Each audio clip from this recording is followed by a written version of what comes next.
ونسلم على سيدنا ونبينا وحبيبنا وشفيعنا ومولانا محمد صلى الله تعالى عليه وسلم رسوله النبي الأمين المكين الحنين الكريم الرؤوف الرحيم. أما بعد فأعوذ بالله من الشيطان الرجيم. بسم الله الرحمن الرحيم. قال الله تعالى في شأن حبيبه: إن الله وملائكته يصلون على النبي يا أيها الذين آمنوا صلوا عليه وسلموا تسليما. اللهم صل وسلم على سيدنا محمد وعلى آل سيدنا محمد كما تحب وترضى بأن تصلي عليه. بسم الله الرحمن الرحيم. يا أيها الناس اتقوا ربكم الذي خلقكم من نفس واحدة وخلق منها زوجها وبث منهما رجالا كثيرا ونساء واتقوا الله الذي تساءلون به والأرحام إن الله كان عليكم رقيبا. وقال ودعا سيدنا لوط عليه الصلاة والسلام: رب نجني وأهلي مما يعملون. صدق الله العظيم وبلغنا رسوله النبي الكريم ونحن على ذلك لمن الشاهدين والشاكرين والحمد لله رب العالمين. Most respected ulama, my respected elders, brothers and sisters in Islam, Assalamu alaikum wa rahmatullahi ta'ala wa barakatuh.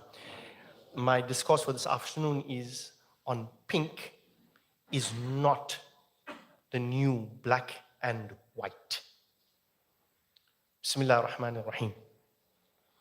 The aggressive campaign of homosexuals, people with same-sex attractions, and gender dysphoria to destigmatize, legitimize, polarize, and ultimately glamorize their lifestyle, their way of life, has been by far one of the most successful marketing campaigns in recent years.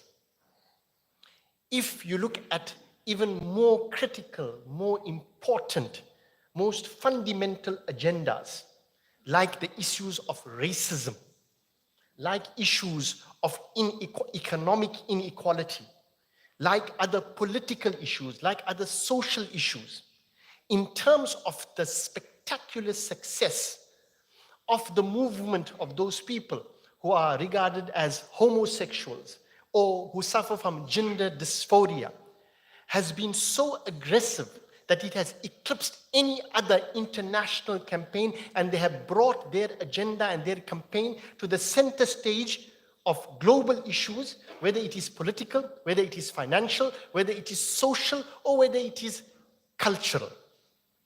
But this campaign, which has gained momentum remarkably and exponentially in the past 7 to 10 years, is something that didn't commence now. It commenced in the early 1990s, wherein two very intelligent homosexuals called Maxwell Kirk and Hunter Madsen, right, published what was called as the Gay Manifesto after the ball. And in this manifesto of theirs, they set out a long-term plan and a long-term agenda to ensure that ultimately, right, those who identify as homosexual in terms of their behavior, right, would be accepted in mainstream society. And they set about with a very targeted campaign over a period of almost 30 years to reach the point that they have reached. How did they achieve this?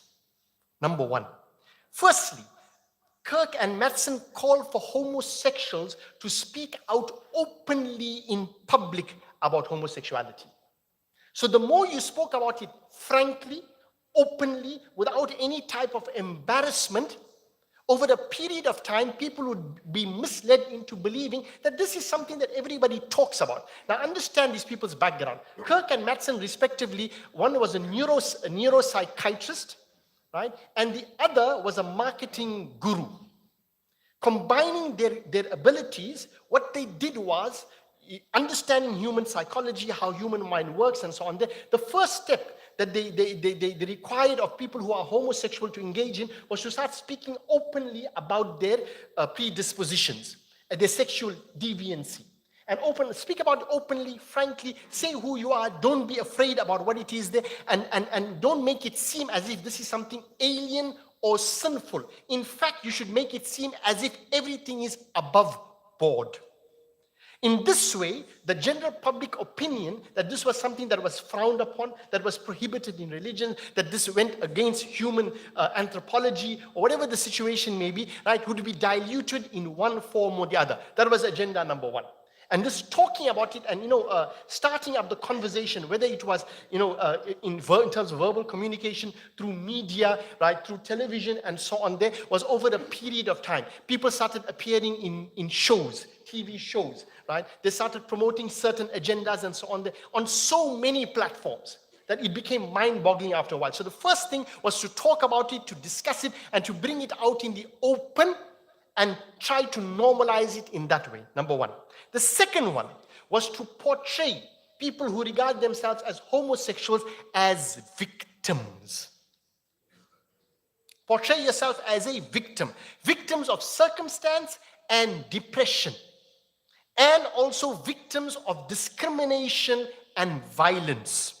Right? And you must portray, and this is the manifesto, portray yourself as victims in need of protection so that straights will be inclined by reflex to adopt the role of protector. I'm feeling uncomfortable.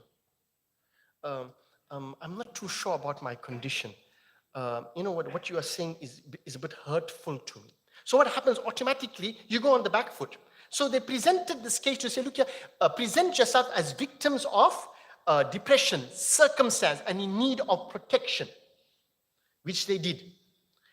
Thirdly, they said they had to create this mindset in regards to orientation. What is your orientation? They use the word orientation. Which one do you veer towards? That was where the genius was. Their agenda wasn't to inform people that I am homosexual by my own decision, by my own desires. Right? I am homosexual because I was born like that. Brilliant. This was their most candid public relations advice.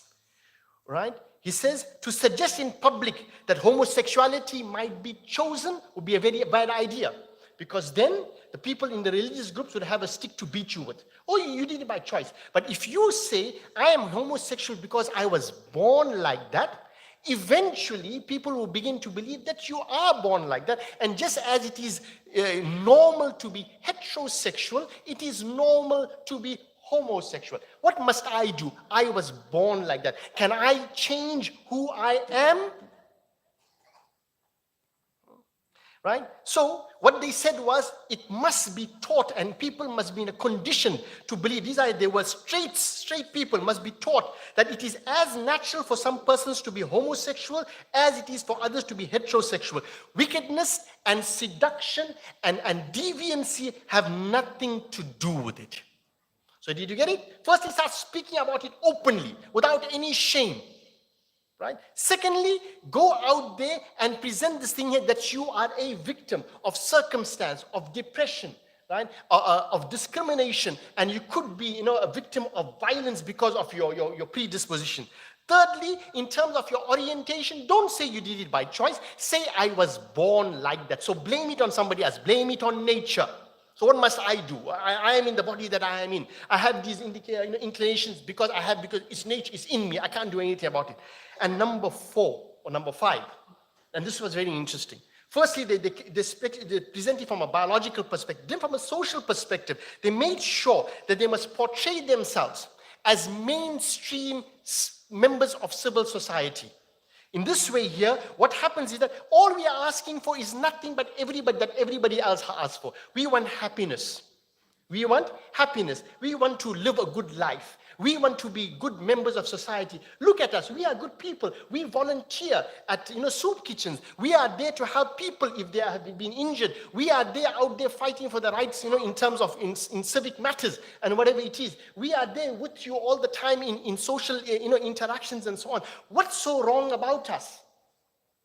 So they portrayed themselves as the best citizens that you could be.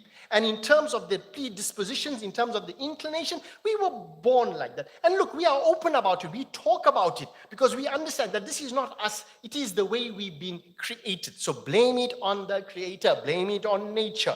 And also, we are the victims. You people are looking down upon us. You people are discriminating against us. This was fundamentally their agenda for plus minus 20 to 25 years. And that was stage one of the agenda. And if it doesn't take rocket science to figure out how this agenda has been implemented in the past 20 to 25 years. Isn't this their modus? This is like the kalima, 5 kalimas. Literally, I don't even like to create a comparison as well. But this is what it is. Just present yourself as a victim. I'm uncomfortable. I'm feeling threatened, right? I'm not feeling safe. See the word, uncomfortable. I'm feeling threatened. I'm not feeling safe. I'm being discriminated against. Their language, brilliant, marketing. And this is why I spoke about, I haven't used the word LGBTQ. I haven't used the word gay. I haven't used the word lesbian. Did you notice that? Why? I want to change that today. Use the word homosexual. Use the word same-sex attraction. For people who would, what they call them, say gender dysphoria. Because these have a negative connotation to it. Whereas LGBTQ and transgender and this and that, all that are politically and socially loaded terms. So neutralize the language first, because that's how they did it with us. The language. Okay, what happened thereafter? That was phase number one. Phase number two is that once they started to remove the stigma, to destigmatize, then they went on to the process of trying to legitimize it. And how did they do it? They wanted to normalize it. How do you normalize it? Right? They asked us first to abandon, right? What term will we use? Anthropology of human beings. The scientific study, right, of physical characteristics, culture, human societies, and whatever you've learned since the time of Adam alayhi salatu wasalam. Abandon the fact that throughout humanity, people have been binary in terms of male and female. Abandon that idea. Abandon the fact that in human history, there has not been a complete society in which a man married another man and a woman married another woman. Not in history. Yes, you've had homosexuality throughout history, but there hasn't been a complete society wherein the dominant society was fundamentally homosexual and engaged in the institution of marriage by marrying one another. There hasn't been in history. So what they are asking us when we normalize homosexuality, it is for us to abandon physical characteristics, culture, history, how human beings have lived. Abandon it, number one. Secondly, it asks us to deny the purpose of sex. What are they telling you? Sex has to do only with desire. Sex only has to do with the fulfillment of your basal needs. It has nothing to do with procreation. So sex is meant to be recreational and not procreational at all. Okay, number two. Number three, they're asking you, in terms of homosexuality, they're asking you to redefine the concept of a family. Because the general concept of family, since the beginning of time, has always been that you will see that family means that you have a husband and you have a wife, and through the organic act of sex between a male and female, for which they have been created, a child will emerge, which is the result of their love. Right, as a symbol of their love, which will be for the preservation in terms of maqasid sharia, the preservation hifzun nasl.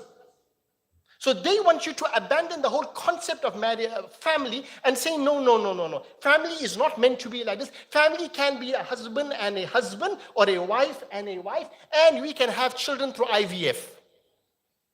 Or we can have children through adoption, and we can lead a good life. And you know what the biggest problem is? They use the most critical and most emotive word and emotion in the world. Love. Why are you preventing us from such a beautiful thing if two people love one another? What's wrong with that? How dare you stigmatize us and discriminate against us because two people love one another? So what if we are of the same sex? Baba, we have no problem with anybody if they love one another. We have a problem with somebody when they are both Adams and Adams, when they make love to one another. That's the only problem. That's the problem. That's the problem. Because love is beautiful. A man can love another man for the sake of Allah. He'll get halawa of iman. Bye. We have no problem with that. And you don't have to express your love sexually. If that was the case, that the ultimate expression of love was sexual, then incest should be normal by now. Because, astaghfirullah. Did you understand what I said? Because there is no greater love than the love of a mother for a child. What are you going to say? Oh, we can only express our loves like this. And the third part was, if we normalize homosexuality, do you know what they are doing? They are basically asking you to understand and respect and recognize the fact that they identify themselves, and the core of their identity is by virtue of who they have sex with or who they want to have sex with. You know what you are saying? Like, say, for example, it's a crude example. These are little basic examples. I don't want to get into that. You know, like a guy whose lifestyle centers around pot and weed. You know, you get a few guys there whose lives are centered around pot and weed. You know, for the Rastafarians, it's more of a religious issue, but guys who are like addicted to weed and pot, and guys who are addicted to everything revolves around alcohol or intoxicants or drugs. Right? So, like this guy must say, no. You see, I didn't, but the core of my identity is high. My name is so I'm an alcoholic. This is not AA now. That's to get out of it. Right? Hi, I'm an alcoholic. Or a guy who's habituated to gambler. Please call me the great gambler. Because that's my lifestyle. Where do I live? I live in a casino. What do I eat? Casino food. Right? What do I deal in? In chips. Right? What's my passion? Whatever game. Rummy, and I don't know what's it called. No, I don't know. Very blackjack and whatever it is. I don't even know. Roulette and so on. Oh, I'm an alcoholic. I'm an alcoholic. Right? So call me an alcoholic, because that's my identity. That's what they want you to do. They want you to identify them. And it's never happened in history. By the way, the term heterosexual and homosexual only came about in the 1860s. Heterosexual and homosexual the term homosexual and heterosexual never existed. The term homosexual does not exist in fiqh. It doesn't exist. Okay? Now, the next thing is, next point is that they will tell you, but you know what, if we love one another, right, why can't we get married? Who said that this is an institution, that marriage is an institution which takes place between a woman and a man? Why can't it be between a woman and a man and a man?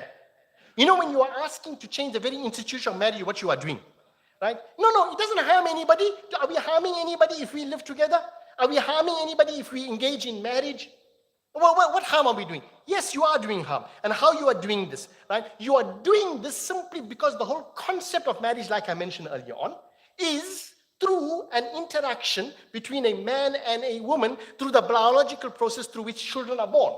And the moment you take away that entire institution and what it connects itself to, you're going to have a problem.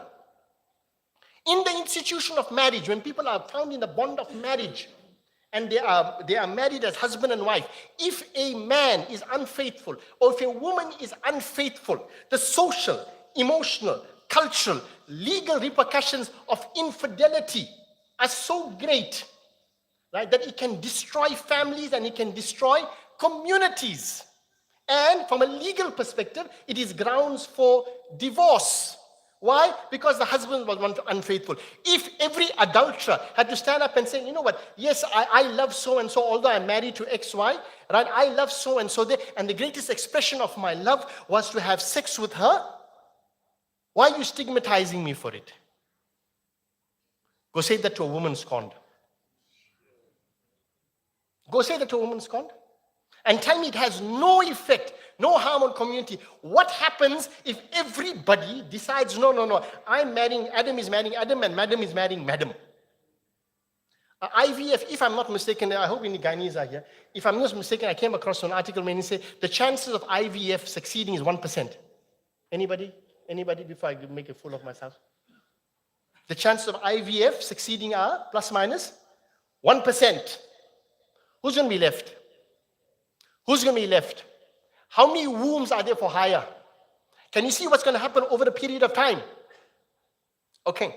And the next one is that the second part of the agenda was a very nice one. They first got you to sympathize with them. In fact, you reached such a point that even our Muslim community, globally as well, started to sympathize with them and advocate for their rights. Now, this is one point I want to put across. Today, they have reached a point in terms of success to such a point when they no more declare themselves as victims. That's there. But now they have presented themselves as aggressive challenges.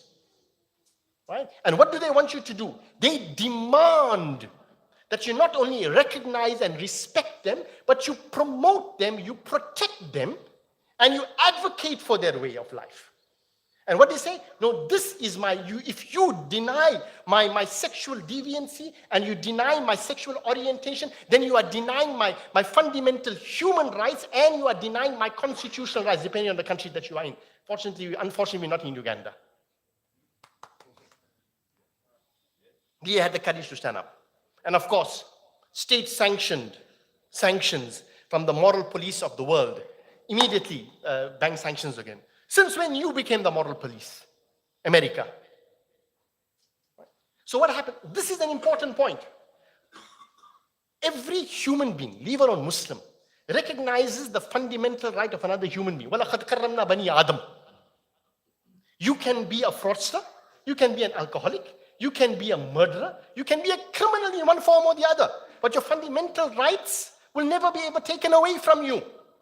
But why is there exceptionalism for homosexuals? When every time you speak out against them or you display any type of disapproval of their acts and their behavior and their lifestyle or whatever it is, it has to be, right? Rounded off by saying, but you've got to respect the human rights and the constitutional rights. In the Muslim community, Muslims learn this one here. In the very same way that it is tacit, that we understand the fundamental rights of any human being, be he a criminal or a murderer as well there. Right? Likewise, we recognize the rights of any person who claims to be homosexual or whatever it is there. But we're not going to stand up there and advocate and support their human rights and constitutional rights, because what happens? It gives greater legitimacy in your own head and in the heads of people to say, look here, we are recognizing the human right and their fundamental constitutional right. It gives it legitimacy. If not moral, at the very least, legal legitimacy. And if you have enough advocates out there who'll scream and shout on top of their voices, which they are doing in the Muslim community as well, right? That don't forget they have fundamental human rights. Don't forget they have the constitutional right inside there. What does it do? It dilutes the argument of everybody else. That's the problem. And you know what the biggest challenge was? For 30 or so years, right? They targeted the adults. They targeted adults, people in mainstream society, people who knew about these things. And after they succeeded with their agenda, the 5 fundamental points of being a victim and being discriminated against, and we were born like this, and being upstanding citizens, and openly speaking about it there. And until that gained momentum, they went to stage number 2. And stage number 2 is the most frightening of all, most insidious of all. They realize they're not going to change the adult who's 30, 40, and 50. Who's indoctrinated according to them in terms of the norms of society of being binary, male and female, etc., who believes in the institution of marriage, wagara, wagara. No. We need to get those clean slates. We need to capture the minds of the new generation. And that's when they went from being victims and being people who needed protection to being openly aggressive, and they went for our children. They've gone for our children, right? Muslim children today who don't even know, who are not even old enough to know really what sex is, are increasingly being introduced to the idea of sex changes the moment they get into class 1. The teacher will come to you, hello, how are you? What pronoun do you prefer? The child will be like, Mommy, what is this? Really? The child that doesn't know the meaning of the word pronoun, the child doesn't know the meaning of the word pronoun. In class 1, the moment he meets with his or her or them teacher, right? The teacher, hi, what's your pronoun? You must tell him, what's my pronoun? Muslim. But it's not a pronoun actually, but you get the point, right? So what happens?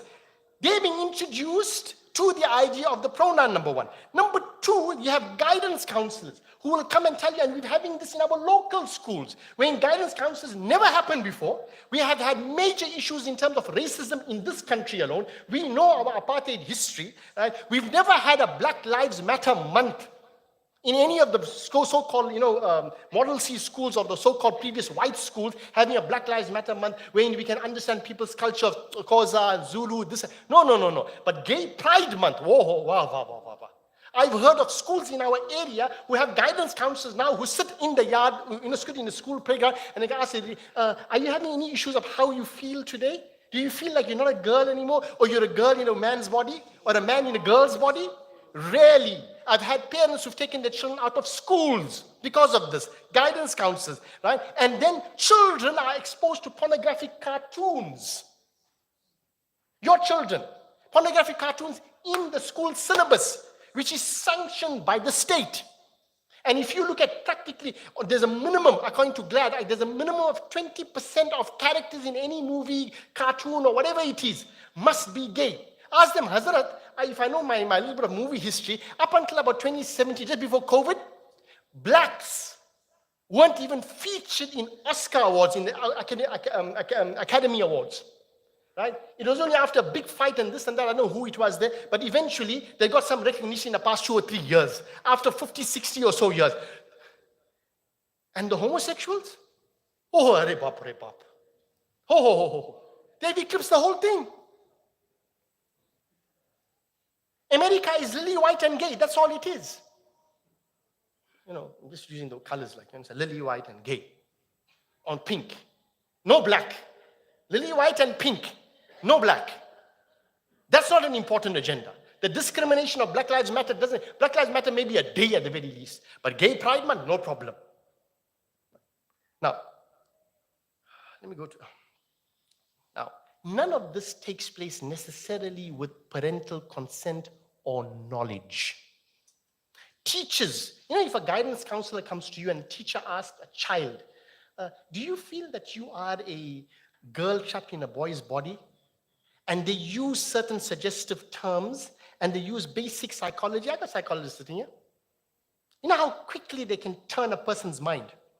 And if they expose you 2 or 3 or 4 times there. I had a situation when we had a young girl. I'm talking about this was about a year ago. We had a young girl who was in school and unfortunately she became a victim of a classmate of hers who fell in love with her. And she started writing letters to her and expressing her love for her. Romantic feelings, wagara. After a while, that impact of that person writing these love letters and romance and expressing all these things and so on, started making the girl question her own feelings, her own desires.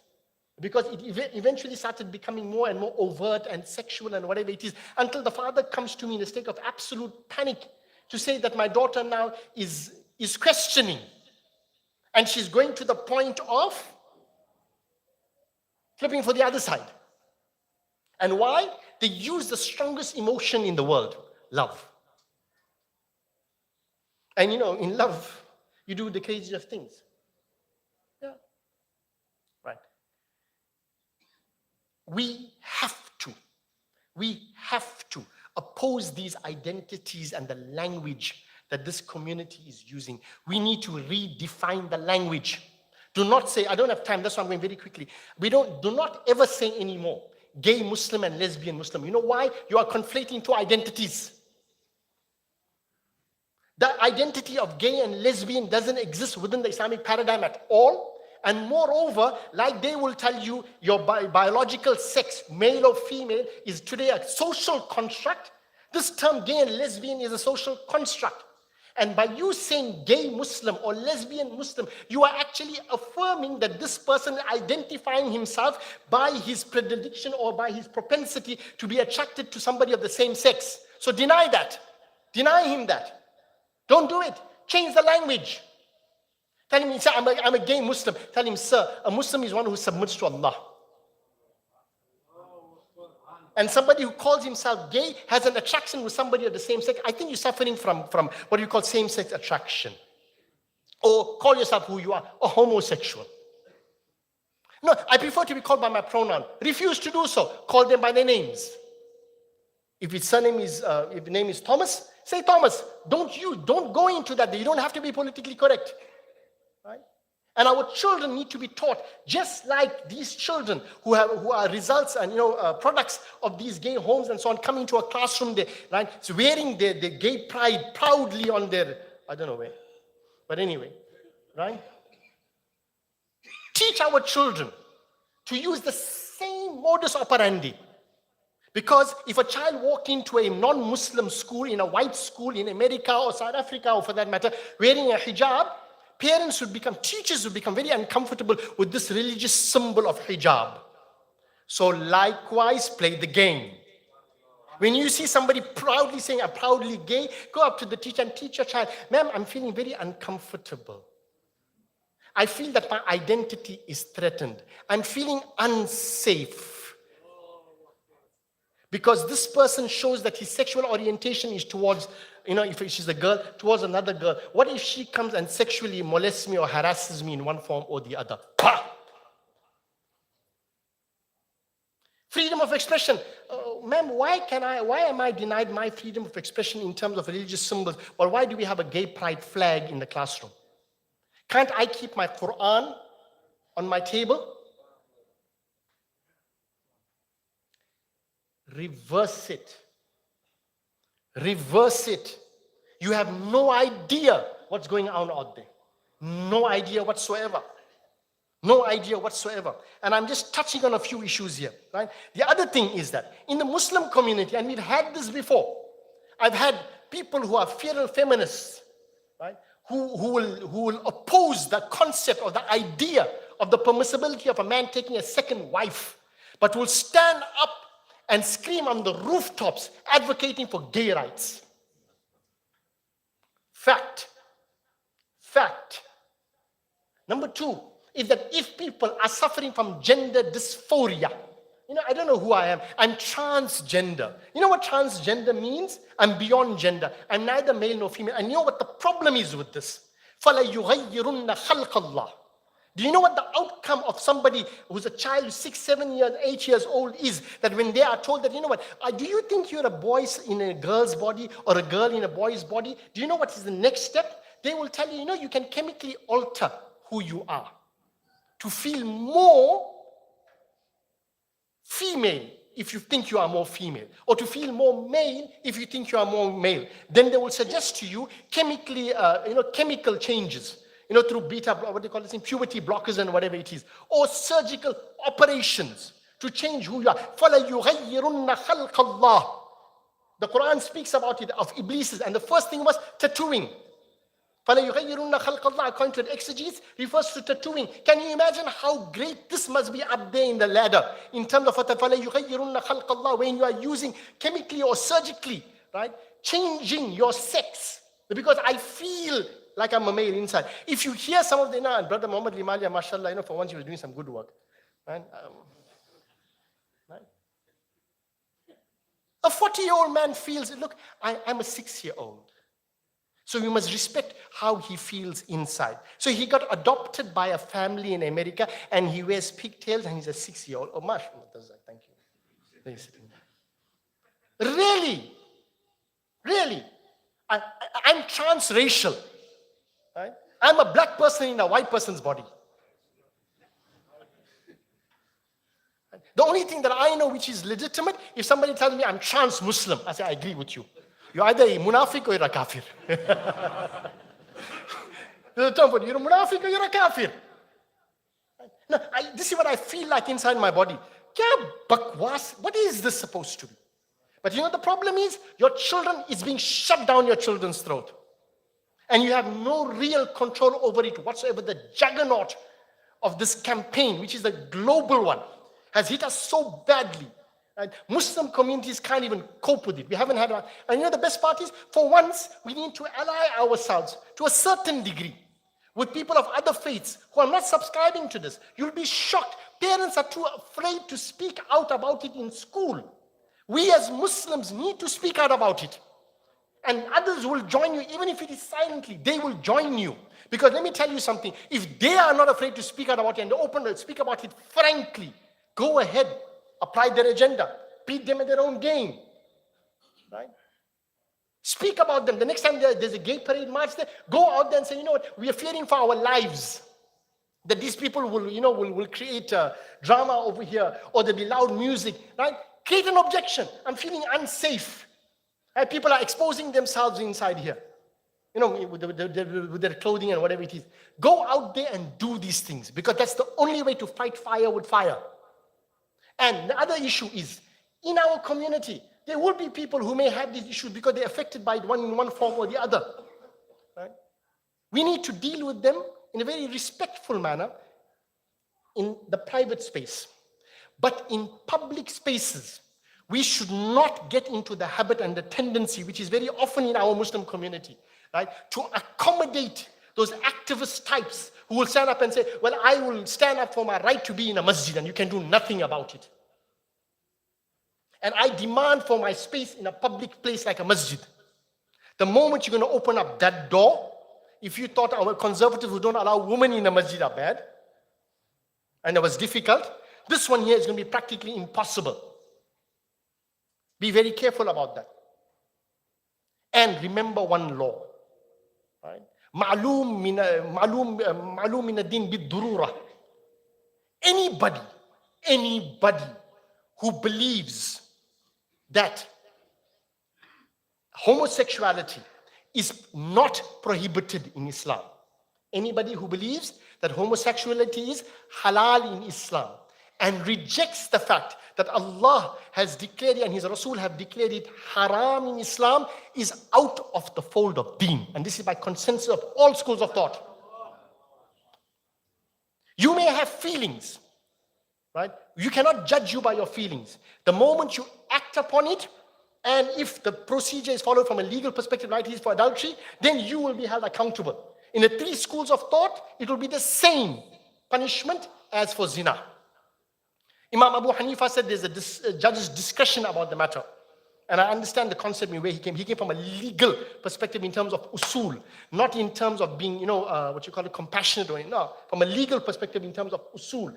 But anybody who stands up and says, I reject this fact here, that homosexuality is prohibited in Islam, or same-sex marriages are prohibited in Islam, or I reject the fact that there is only male and female and there's no transgenderism there. That person is out of the fold of Islam. Bad khatam. Bad khatam. He's committed an act of kufr. You can deny it as much as you want to in your heart, but the moment you proclaim it, you are held accountable by your legal statement. And this is by consensus of scholars. We have to be very, very careful. Your children, protect them. Inform them about, those days of talking to your children about the birds and the bees. When they turn 14, 15, 16, don't count, Baba. Start off with your children, say, see, Inna khalaqnakum min dhakarin wa untha. Allah says, your creator, let me finish off with this one here. Do you know what is the ultimate agenda? And this is the ultimate state of kufr. Why have they went from, being gay and lesbian and whatever terms they call themselves there, to a point when they became transgender, when you even deny that you are male or female. Why did they do this? Ultimately, it's the absolute, utter and complete rejection of a creator. And it's the rejection of Allah. Because in a secular society, in a materialistic society, God doesn't exist. As Nietzsche said, God died. God is dead. So if God is dead, we are the masters of our destiny. So we will decide what our sex or our gender is. We will decide as long as there's consent. This idea of consent. Loaded weapon. No. If I have a desire and I have an inclination towards somebody, and if I want to act upon it, and as long as the other person is consenting, so what? It's my life. I have freedom of expression. I have freedom of this and I have freedom of that. And I can do it because there is consent. Because they realize that if you have a desire and you want to act upon the desire, and if you are Muslim, and if that action that you are engaging is prohibited, even though there may be consent from the other side, it's still going to be haram. Ultimately, this is about the rejection of the rububiyyah of Allah. It is the rejection of the nizam and the system of the creation of the cosmos.